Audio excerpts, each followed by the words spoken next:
Shalom, welcome to the Jewish View. My name is Rabbi Nachman Simon with the Chabad House of Delmar, together with my co-host Mark Ronich of Statewide News Service and jbiztechvalley.com. Well, Rabbi Simon, I got to tell you that I just spent all day today running around the Capitol with a group called Agudath Israel of America, and they just had their lobby day, their mission to Albany.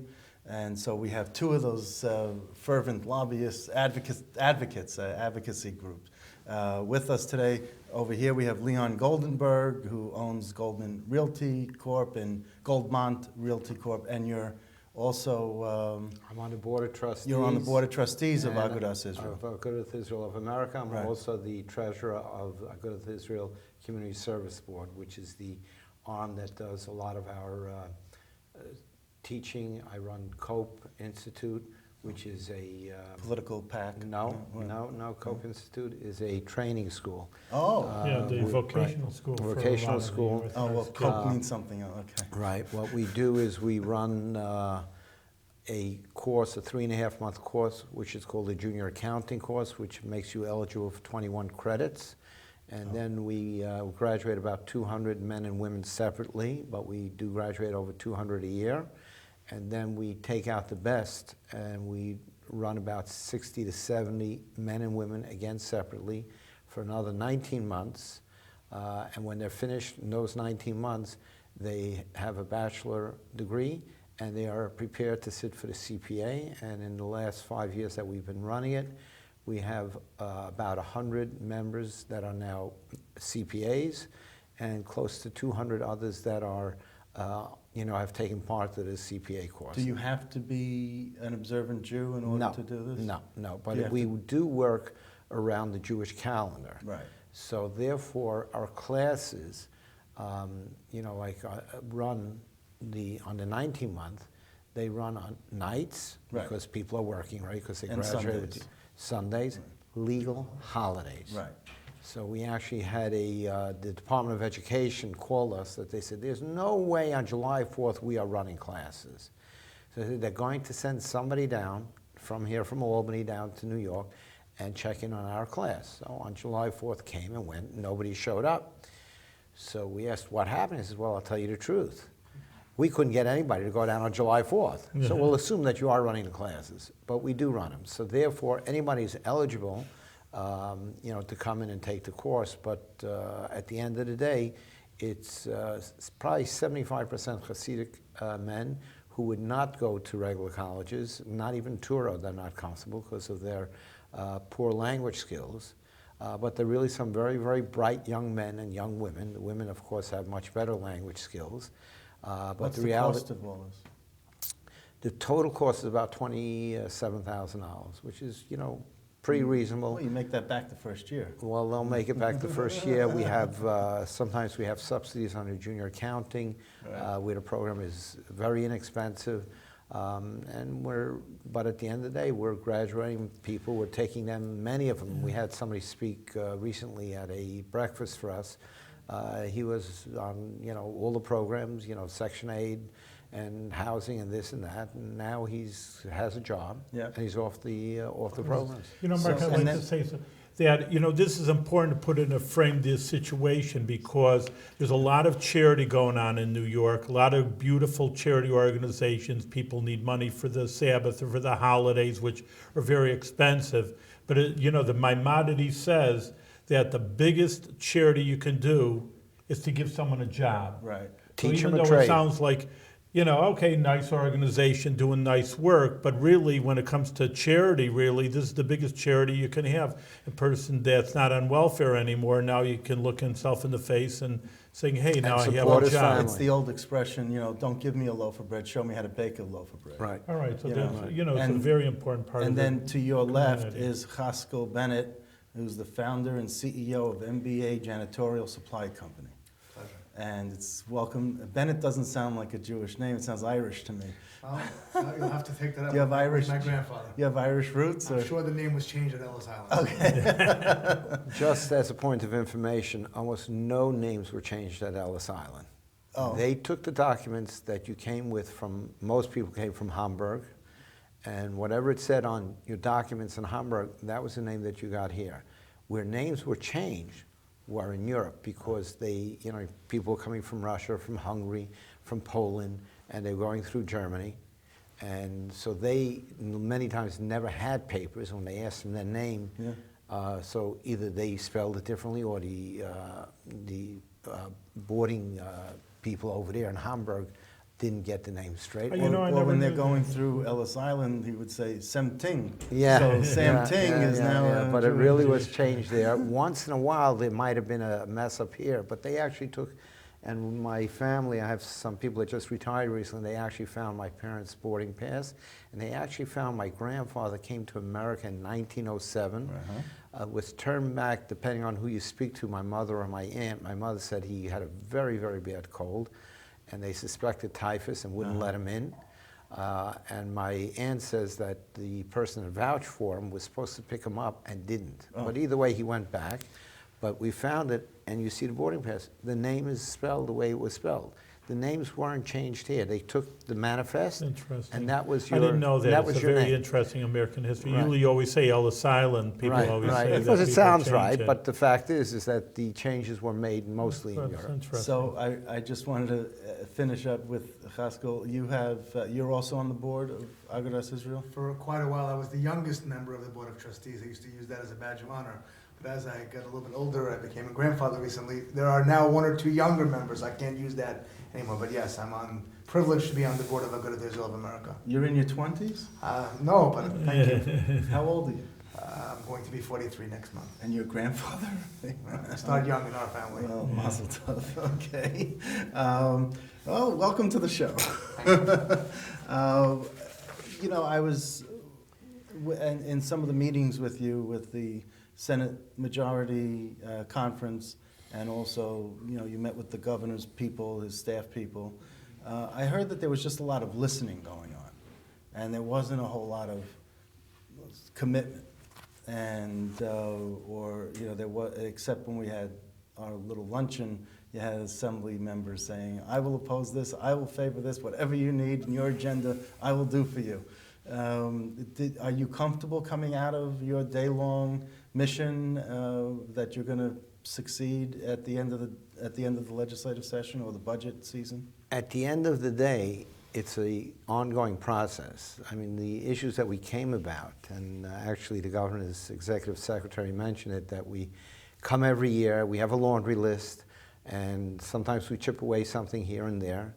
And there are issues, of course, the top agenda issue is the tax credit, educational tax credit that we're working on. But it's been passed by the Senate for the last 4 or 5 years, if not more.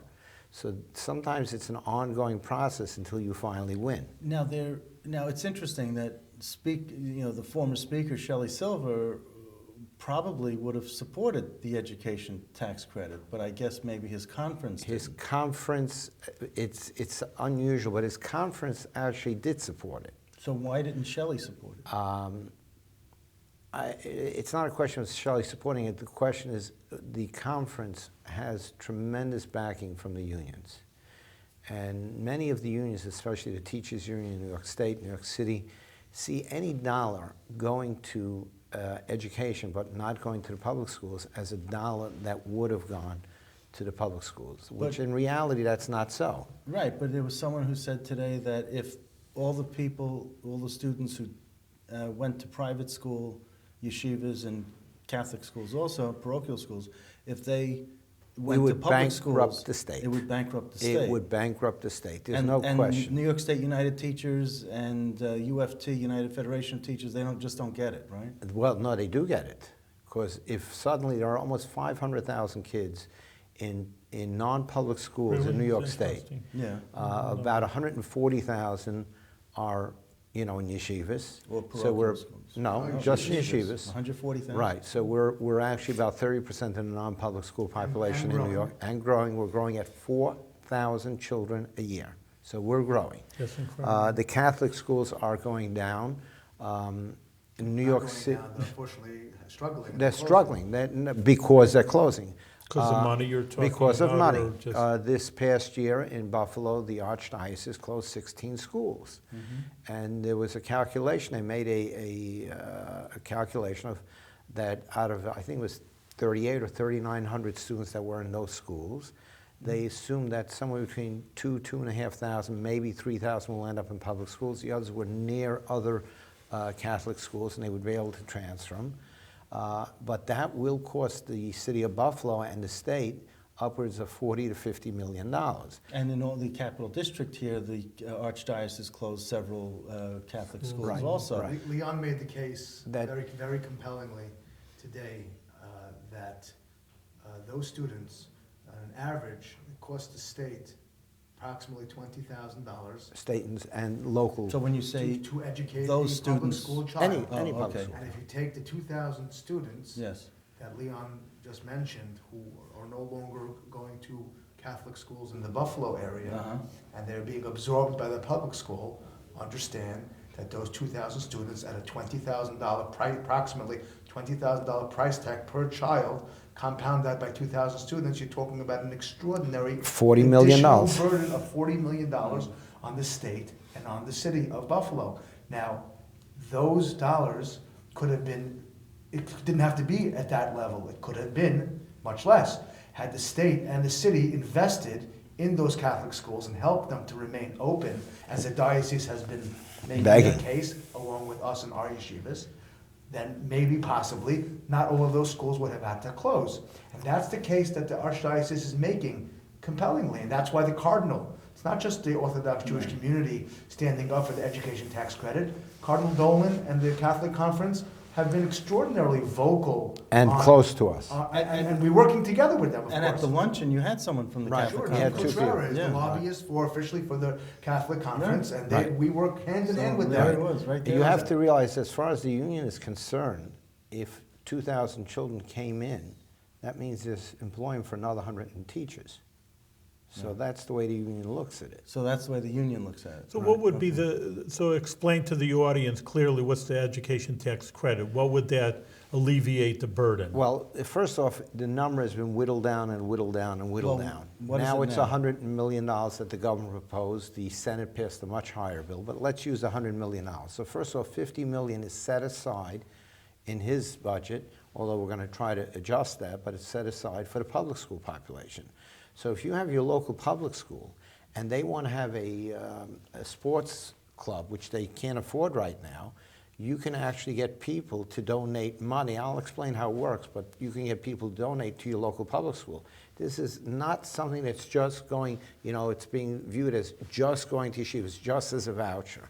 The amount is small. $50 million on 500,000 students is not a lot of money per student, but the way it works is if I have a tax bill with the state of $1,000, I can give, instead of giving the state, I give it to a scholarship fund, not to my school.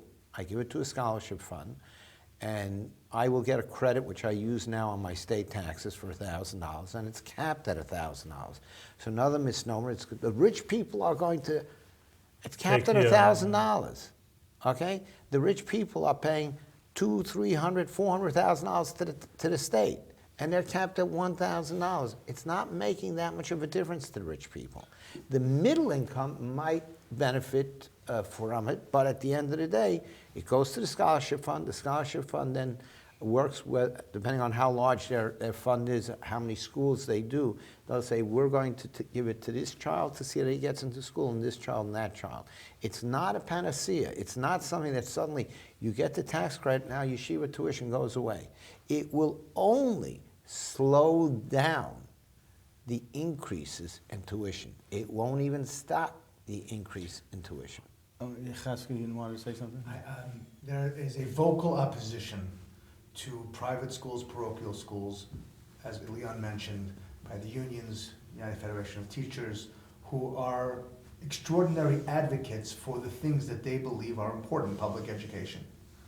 But as taxpayers and as contributors to the state of New York and the city of New York that we live in, we believe that in fairness and in equity, the state should do something to alleviate this burden. There's an enormous contribution made by giving our children a private school education. Fine. The tax credit proponents, those who are pushing forward this bill, understand the opposition. And so when this bill was designed and pushed forward by the Catholic Conference and by the Orthodox community and by others in the private school community, we understood the opposition. So instead of anybody alleging that this is a voucher program, as you probably could read in a lot of editorials, they said, no, we're going to split this 50-50. 50% of every tax dollar that will come into this program will go to the private school community, 50% to the public school community.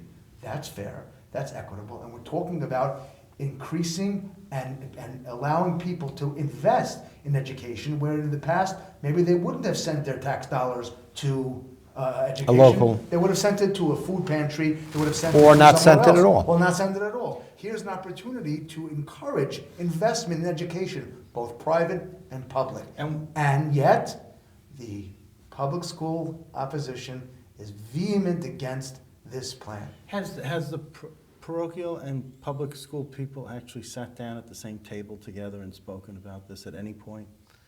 There have not been any real conversations. I mean, isn't that how From you our have- side, we have no issue meeting with anybody.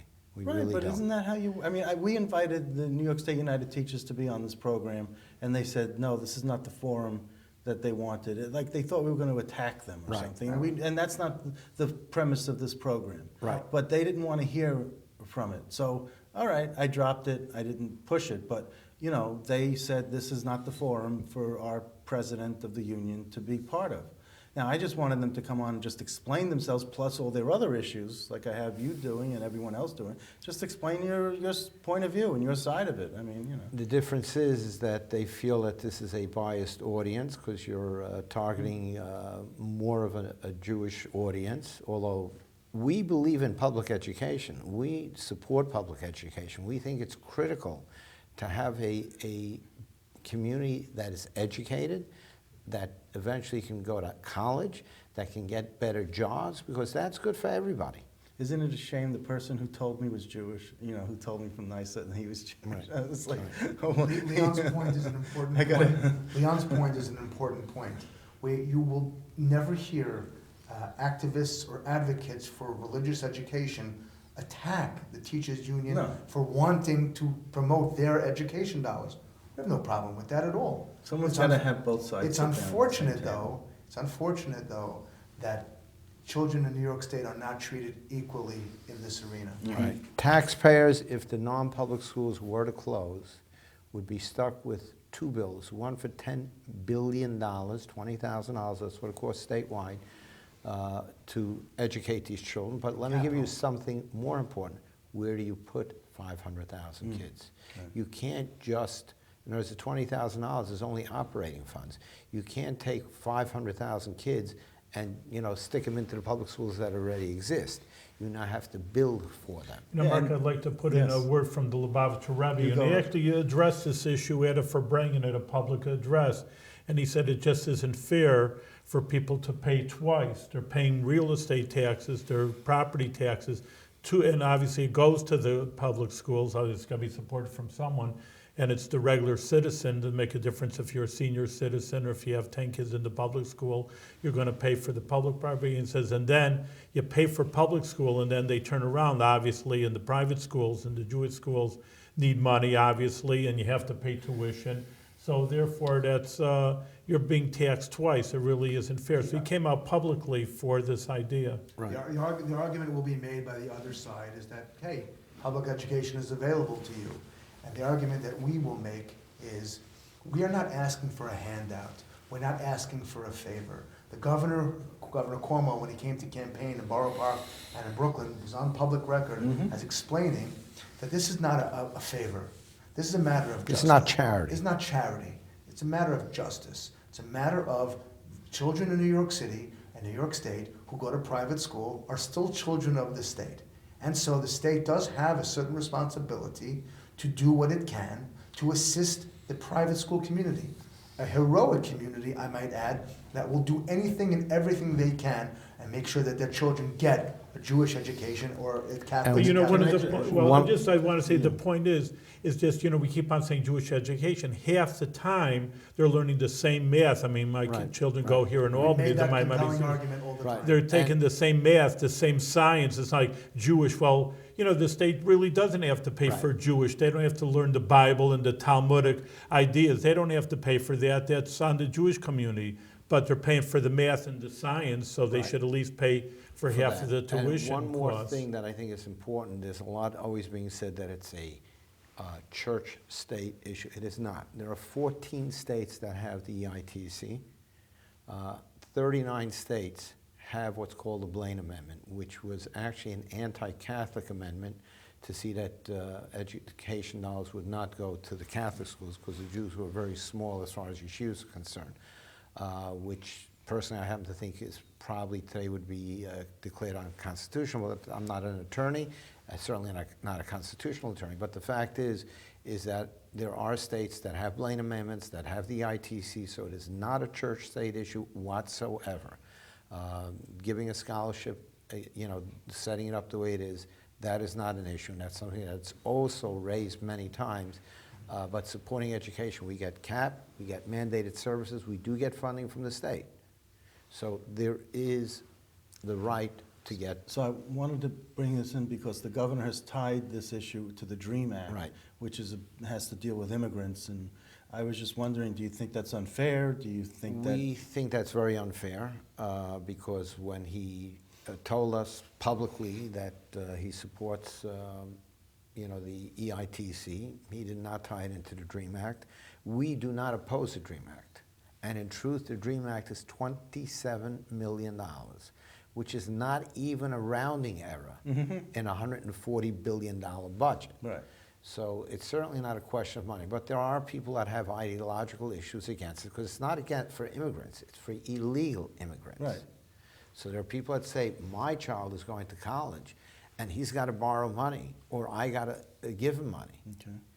And he's not getting this help. Why are you giving it to illegal immigrants? Right. We do not oppose that. So given that this is tied to the DREAM Act, do you think that the governor will then untie it at the end of the day, or do you think that this is going to just go away and fail? And That is the biggest issue here, and that's what we were pushing today. What? The idea of uncoupling it and passing each one on its own merits. And leave us, let us have our EITC. And what was the reaction when you said that? They just listened? They listen, right. And it's about, this is part of it. And one of the main things is when you do come up is you show, and when you bring up 60 people to Albany, you're really representing a minimum of 60,000 people. Right. Because everybody took the day off, everybody, whether they drove or took the train, actually spend some money. If you're a lawyer, you can't bill. If you have a job, you may not get paid. You might have to take a personal day. So you do represent a lot of people. And it's about showing that we care about it, we care about it deeply, and we don't expect that from one mission to Albany that suddenly everything, the ITC is one of the issues that we had. Right. And we had a whole bunch of Right. issues. They're not all, they're not going to be resolved on today's day. Right. I need to, sort of ask you a few other topics and issues, and because we have, Limited time. I know that I the- run into that problem all the time. the new speaker, Carl Hasty, Right. he paid a visit to Borough Park. Right. And I was just wondering if, when you met with him today, if he was sort of saying it doesn't have to be tied to the DREAM Act, if the EITC could stand on its own. What was his feeling? Did he embrace? He's very new to the job. Yes. But But he's not new to the issue. he's not new to the issue. And prior to becoming speaker, he actually endorsed it. He was a sponsor on the bill for the ITC, a Okay. co-sponsor on the bill. He actually was a co-sponsor on the bill. And he took his name off of everything, because, which was right as a speaker. He didn't want to prejudice any bills. But he actually was a co-sponsor. But now he has a Democratic conference that he has to deal with. So not everything that he backed personally will he be able to back Do as the speaker. Republicans back this? Yes, very strongly. Wholehearted. You should have seen them when you were there today at the Senate Majority Leader Dean Scalos.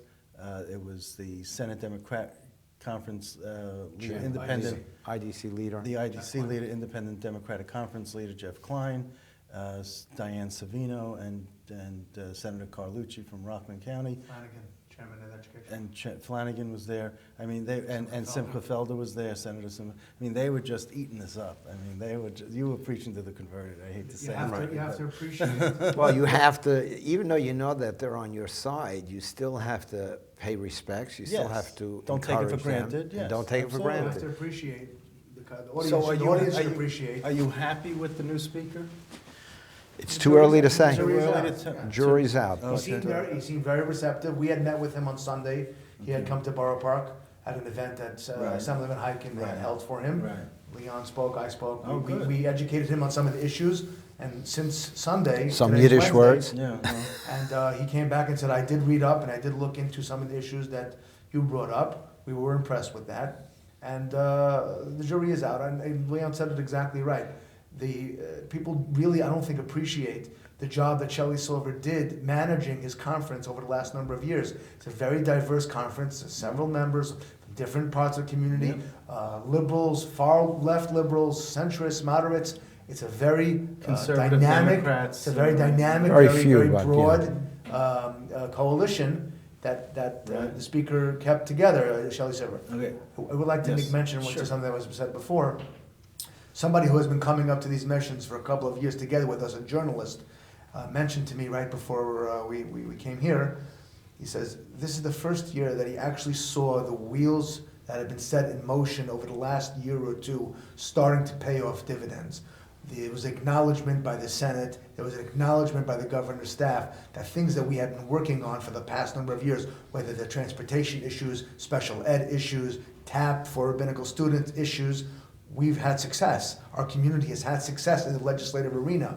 And so the education tax credit now is front and center, but it didn't start today. We've And been that- advocating for this for quite a while. And that was Yochanan who said that to you? That was the journalist Okay. who told that to Okay. me. So I wanted to, A few more minutes, Mark. yes, wanted to bring up the issue of circumcision. There was a Right. compromise. That was there was a compromise. The compromise was working in Rockland County, and basically the compromise is very simple, because we claim that it's not the child were not getting sick from the seeds of repair. In Rockland County, what they instituted about 2 years ago, together with the community, and that's what's going to happen here, is that if there's a case, God forbid, of a child getting sick, you have to do a DNA test on the mold. And can you explain the process and procedure briefly? Of taking the test or of No. Mitzitza B'Peh is something that goes back to ancient times. In other words, the idea of drawing the blood away from the circumcision. So many in the Hasidic communities and in various different Orthodox communities, the male will do oral suction. In other communities, they use a pipette instead. A straw? Well, that's a pipette, Okay. same idea, and use that instead. But we believe that it's an integral part, and my family does too. I come from a Hasidic background. It's an integral part of the milah, and that you can't use a pipette. But if the male is found, God forbid, to have caused it because his DNA is now matching with the child's, with the disease, he is for the rest of his life not allowed to do a And circumcision. that's what the agreement is. That- Mitzitza B'Peh. I don't think the No, I But think you could do the procedure, you just. I'm can't not do it. sure. I'm not Okay, clear. fine. But But this is only New York City now, it's not No, New York no. State? It's No, New no, York no, this State? is New York City, strictly New York City. Oh, Because really? they're the only ones, this was a city issue. And so that really takes care of our problems, because if you're right, and there is a male, a circumciser, that is infecting children, we want them out too. So Rockland County doesn't get an impact by this? Rockland County County has had its implemented its own own- program. Okay, and they Nassau have County never, doesn't? no, not only that, but Rockland County, so for a year and a half, there's never been a match. Yeah. There's never But been a there's match. been There have been sick children that sick have gotten children, but herpes. never a match. And there's never been a match, It must which be proves. stated for the record, there is a misnomer. For anybody to accuse the Orthodox Jewish community of all communities that they don't care about children and we're not concerned about the safety of our children, it's an absolute lie. And this is what we've asked for the last number of years, institute the Rockland program. All right, well, We're we need- ready with that. Well, we need to have you back on the show. Running out of time. Thank you very much for the representatives of Agudath. You're doing good work over here in New York City, and I'm glad to have you in Albany if And we can help nationwide. for anything. And the And whole nationwide, nation. we have 8 offices throughout the country. We have representatives going to, I think, 26 states. Well, thank you very much. Thank you very much for here. being on. You're Appreciate doing it. good work. Much success. Okay?